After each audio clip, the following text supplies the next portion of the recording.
एक बार पार्वती ने भगवान शिवशंकर से पूछा, ऐसा कौन सा श्रेष्ठ तथा सरल व्रत पूजन है जिससे मृत्यु लोक के प्राणी आपकी कृपा सहज ही प्राप्त कर लेते हैं। उत्तर में शिवजी ने पार्वती को शिवरात्रि के व्रत का विधान बताकर यह कथा सुनाई। एक गांव में एक शिकारी रहता था। पशुओं की हत्या करके वह अपने कुटुंब को पालता था। वो एक साहूकार का ऋणी था, लेकिन उसका ऋण समय पर न चुका सका। क्रोधवश साहूकार ने शिकारी को शिवमठ में बंदी बना लिया। संयोग से उस दिन शिवरात्रि थी। शिकारी ध्यानमग्न होकर शिव संबंधी धार्मिक बातें सुनता रहा। चतुर्दशी को उसने शिवरात्रि की कथा भी सुनी। संध्या होते ही साहूकार ने उसे अपने पास बुलाया और ऋण चुकाने के विषय में बात की। शिकारी अगले दिन सारा ऋण लौटा देने का वचन देकर बंधन से छूट गया। अपनी दिनचर्या की भांति वह जंगल में शिकार के लिए निकला, लेकिन दिन भर बंदीगृह में रहने के कारण भूख प्यास से व्याकुल था। शिकार करने के लिए वह एक तालाब के किनारे बेल वृक्ष पर पड़ाव बनाने लगा। बेल वृक्ष के नीचे शिवलिंग था जो बिल्वपत्रों से ढका हुआ था। शिकारी को उसका पता न चला। पड़ाव बनाते समय उसने जो टहनियां तोड़ी वे संयोग से शिवलिंग पर गिरी। इस प्रकार दिन भर भूखे प्यासे शिकारी का व्रत भी हो गया और शिवलिंग पर बेलपत्र भी चढ़ गए। एक पहर रात्रि बीत जाने पर एक गर्भिणी मृगी तालाब पर पानी पीने पहुंची। शिकारी ने धनुष पर तीर चढ़ाकर ज्यों ही प्रत्यंचा खींची। मृगी बोली, मैं गर्भिणी हूँ, शीघ्र ही प्रसव करूंगी। तुम एक साथ दो जीवों की हत्या करोगे, जो ठीक नहीं है। मैं अपने बच्चे को जन्म देकर शीघ्र ही तुम्हारे सामने प्रस्तुत हो जाऊंगी, तब तुम मुझे मार लेना। शिकारी ने प्रत्यंचा ढीली कर दी और मृगी झाड़ियों में लुप्त हो गई। कुछ ही देर बाद एक और मृगी उधर से निकली। शिकारी की प्रसन्नता का ठिकाना न रहा। समीप आने पर उसने धनुष पर बाण चढ़ाया। तब उसे देख मृगी ने विनम्रतापूर्वक निवेदन किया, हे पारधी, मैं थोड़ी देर पहले ही ऋतु से निवृत्त हुई हूँ। कामातुर विरहिणी हूँ, अपने प्रिय की खोज में भटक रही हूँ। मैं अपने पति से मिलकर शीघ्र ही तुम्हारे पास आ जाऊंगी। शिकारी ने उसे भी जाने दिया। 2 बार शिकार को खोकर उसका माथा ठनका। वह चिंता में पड़ गया। रात्रि का आखिरी पहर बीत रहा था।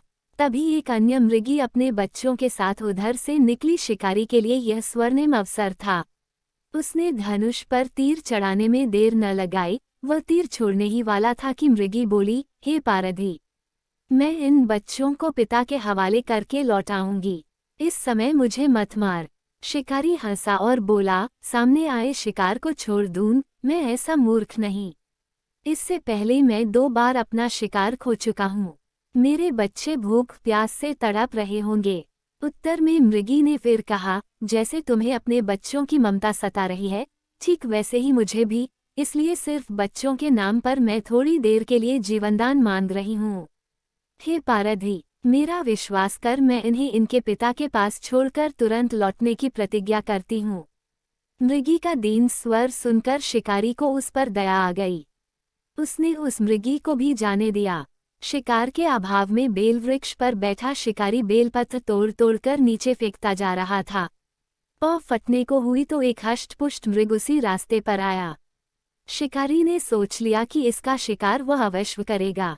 शिकारी की तनी प्रत्यंचा देखकर मृग विनीत स्वर में बोला, हे पारधी भाई, यदि तुमने मुझसे पूर्व आने वाली 3 मृगियों तथा छोटे छोटे बच्चों को मार डाला है तो मुझे भी मारने में विलंब न करो, ताकि उनके वियोग में मुझे एक क्षण भी दैख न सहना पड़े। मैं उन मृगियों का पति हूँ। यदि तुमने उन्हें जीवनदान दिया है तो मुझे भी कुछ क्षण जीवनदान देने की कृपा करो। मैं उनसे मिलकर तुम्हारे सामने उपस्थित हो जाऊंगा।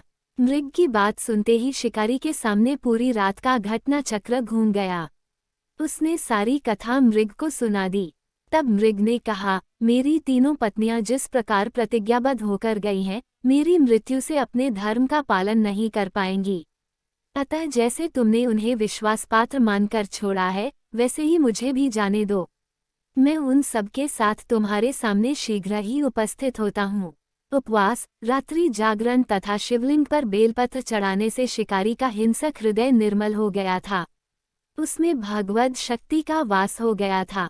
धनुष तथा बाण उसके हाथ से सहज ही छूट गए। भगवान शिव की अनुकंपा से उसका हिंसक हृदय कारुणिक भावों से भर गया।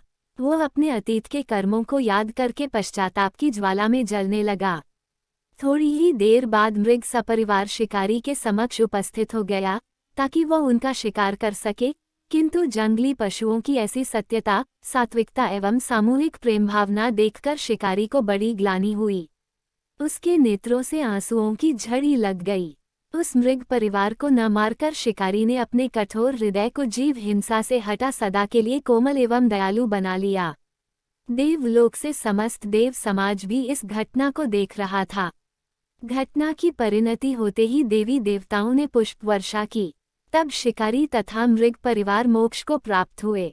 हेलो दोस्तों, हमारी आज की कहानी आपको कैसी लगी हमें कमेंट कर जरूर बताएं, और आपको कहानी पसंद आई हो तो लाइक करें और ऐसी ही मजेदार वीडियो को देखने के लिए सब्सक्राइब करें, घंटी को बजाना न भूले। धन्यवाद। वंदे मातरम। आपका दिन शुभ हो। जय हिंद।